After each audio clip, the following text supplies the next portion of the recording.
नमस्कार, आप देख रहे हैं वीके न्यूज। मैं हूं दिवाकर विक्रम सिंह। अगर ये कहा जाए कि उत्तर प्रदेश में दूध की नदियां बह रही हैं तो आप हंसेंगे या आश्चर्य में पड़ जाएंगे, लेकिन आश्चर्य में मत पड़िए, क्योंकि बाबा ने अपने एडमिनिस्ट्रेशन से, गुड गवर्नेंस से और गोवंश संवर्धन योजना से कुछ ऐसा कमाल कर दिखाया है कि एक रिपोर्ट सार्वजनिक हुई है। उस रिपोर्ट के मुताबिक उत्तर प्रदेश दुग्ध उत्पादन में अव्वल हो गया है, टॉप पर पहुंच गया है और राजस्थान को पीछे छोड़ दिया है। मतलब साफ है कि अब उत्तर प्रदेश में दूध की नदियां बह रही हैं। इसके पीछे हम आंकड़े भी बताएंगे, लेकिन हम आपको ये बता दें, गोवंश संवर्धन के तहत उत्तर प्रदेश की योगी आदित्यनाथ ने जो शासन प्रशासन के स्तर पर प्रयास किया, उससे बछड़ों की संख्या भी बढ़ी है, बछियों की भी संख्या बढ़ी है, साथ ही साथ भैंसों की भी संख्या बढ़ी है। मतलब पशु संवर्धन में भी उत्तर प्रदेश की स्थिति बहुत बेहतर हो गई।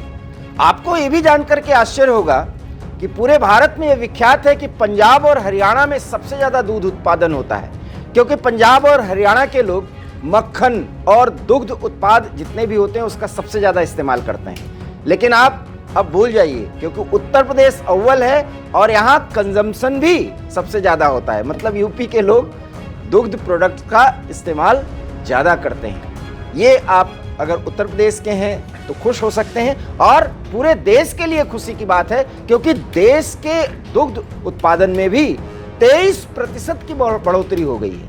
तो अब आप वो समय का भी इंतजार कर सकते हैं जब ये कहा जाए कि भारत में दूध की नदियां बह रही हैं। और आपने ये कहावत सुनी भी होगी कि यहाँ दूध की नदियां बहती थी, भारत सोने की चिड़िया था। तो इसी तरीके से सोने की चिड़िया बनेगा और दूध की नदियां बहती रहेंगी और बहेंगी, ये आप विश्वास कर सकते हैं। अब हम आपको कुछ आंकड़े देते हैं, इन आंकड़ों पर गौर करिए। राजस्थान को उत्तर प्रदेश ने पीछे धकेल दिया है। दूध उत्पादक राज्य में अब उत्तर प्रदेश का नाम सबसे ऊपर है, और 5 सालों में देश के डेयरी में 23% की वृद्धि हुई है। ये आंकड़े अपने आप में बहुत ही संतोष देने वाले हैं। और केंद्रीय कृषि एवं पशुपालन, डेयरी, मत्स्य पालन मंत्री पुरुषोत्तम रुपाला ने बेसिक एनिमल हस्बेंड्री स्टैटिस्टिक्स को जारी किया है। रिपोर्ट में ये बताया गया है कि देश में 50% से अधिक दूध की आपूर्ति केवल 5 राज्य कर रहे हैं। ये भी सामने आया है कि देश में अब उत्तर प्रदेश सबसे अधिक दूध उत्पादन कर रहा है। यूपी देश के 15.70% दूध की जरूरत को पूरा कर रहा है। उत्तर प्रदेश में 2017-18 के बाद से दूध के उत्पादन में 25% की बढ़ोतरी हुई है।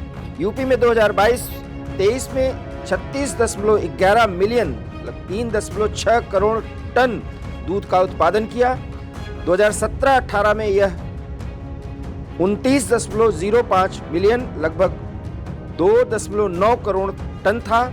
उत्तर प्रदेश ने 2021-22 के दौरान देश के सबसे बड़े दूध उत्पादक राज्य होने का दर्जा खो दिया था। आप ये भी देखिए कि 2021-22 में उत्तर प्रदेश बहुत पीछे चला गया था, और योगी आदित्यनाथ की सरकार है। किस तरीके से ये प्रयास किया गया, हमने आपको शुरू में बताया कि गोवंश संवर्धन का ये कमाल देखिए कि पीछे हो गया था उत्तर प्रदेश। उस पीछे होने की स्थिति को छोड़ करके वो सबसे आगे जा चुका है। और 2 आश्चर्य की बातें आपको इस खबर के जरिए हम बताने जा रहे हैं। और एक ये कि माफ करिएगा, उत्तर प्रदेश के बाद अगर आप नाम लें तो दूसरे नंबर पर राजस्थान है, क्योंकि राजस्थान में डेयरी प्रोडक्ट सबसे ज्यादा होता है, वो अव्वल रहा है। जबकि आपको लगता होगा कि पंजाब हरियाणा में सबसे ज्यादा दूध उत्पादन होता है, डेयरी उत्पाद होता है। ये भूल मत करिए और ये गलतफहमी में मत रहिए, इस गलतफहमी को मत पालिए, क्योंकि दूध उत्पादन अब सबसे ज्यादा उत्तर प्रदेश कर रहा है और उसके बाद राजस्थान को पछाड़ करके उत्तर प्रदेश आगे गया है। इसमें योगी आदित्यनाथ सरकार के प्रयासों का एक सुखद परिणाम उत्तर प्रदेश के लोगों को और पूरे देश के लोगों के सामने आया है। और ऐसा ही अगर प्रयास हुआ और कुछ और राज्य जैसे कि छत्तीसगढ़ में इस तरह के प्रयास हो रहे हैं, और जो भूपेश बघेल सरकार अभी आएगी या नहीं आएगी ये बात का मुद्दा है, लेकिन वहाँ भी अच्छी कोशिशें हुई हैं कि गोवंश संवर्धन किया जाए। और गोवंश संवर्धन का कितना बड़ा फायदा है और गरीब के और ग्रामीण गरीबों की और ग्रामीण जनता के आर्थिक साइकिल को वो किस तरीके से मजबूती देता है, ये आप जान सकते हैं। यहाँ तक कि गोबर या अन्य वेस्ट प्रोडक्ट भी गोवंश से हैं अगर, तो उसके फायदे हैं, और वो दवाओं से लेकर के और उसको अगर बेचने पर जो फायदे होते हैं उसको इस्तेमाल करके गरीब जनता, ग्रामीण जनता अपने आर्थिक स्थिति को बेहतर बनाती है। तो अब आशा करिए कि आने वाले समय में अगर कोई ऐसी रिपोर्ट आए तो उसमें उत्तर प्रदेश के ग्रामीण जनसंख्या की जो आर्थिक स्थिति है वो बेहतर हुई है।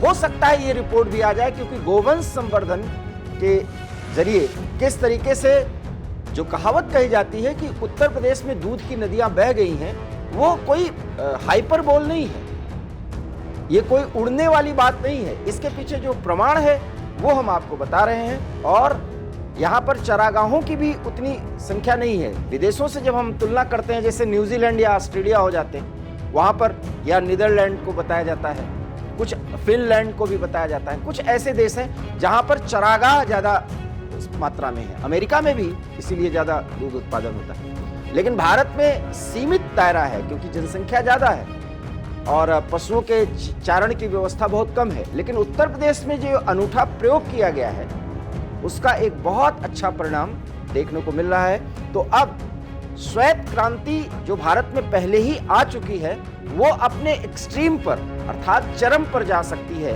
क्योंकि उत्तर प्रदेश अगर इस तरह से अव्वल हुआ, ऐसे ही 5-6 राज्य और इसमें शामिल हो जाएंगे, तो अब भारत एक देश के स्तर पर दुनिया के कुछ प्रमुख दुग्ध उत्पादकों को चुनौती देगा और ये हमारी ग्रामीण अर्थव्यवस्था को भी मजबूत करेगा। तो ये खुश होने वाली खबर है, आप खुश होइए इससे, और उत्तर प्रदेश के निवासी हैं तो विशेष करके खुश होइए। देश के स्तर पर भी सोचिए तो खुश होइए, क्योंकि उत्तर प्रदेश का योगदान सबसे बड़ा है। वीके न्यूज में फिलहाल इतना ही। प्रतिक्रिया दीजिए, देश और दुनिया की तमाम बड़े खबरों के लिए देखते रहिए वीके न्यूज। मुझे दीजिए इजाजत, नमस्कार। वीके न्यूज, राष्ट्र के नाम।